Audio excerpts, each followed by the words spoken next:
So let's do more coffee and soccer. Let's see what has happened in the football world in the past few days. Well, let's start off with Leeds United. They fired Jess Marsh as their manager. Team has not been performing well. They're one team away from relegation, so something had to change. Harry Kane became the Spurs' top scorer after reaching the 267 goal mark last week versus Manchester City, and that goal gave them the win over the team.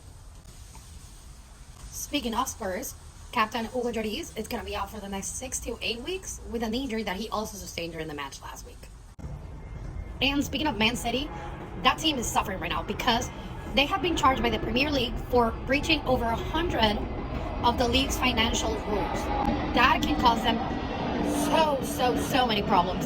Some of the things can be they can be kicked out of the Premier League, they can be deducted points, they can be ripped of their past titles from the last 9 years. Things are not looking great for them, let's say that. Going into the FA Cup, Wrexham sadly lost to Sheffield. They performed so well for being like 4 divisions under everyone, and they made it real far, but sadly it wasn't enough as they conceded a goal in like the 93rd minute. Well, Sheffield moved on.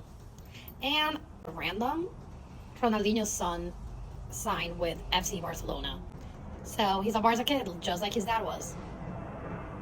Now on the women's side, Casey Curran signed Hannah Glass, midfield from Germany. She comes from FC Bayern. And on the international level, the US Women national team played their last tournament before the World Cup.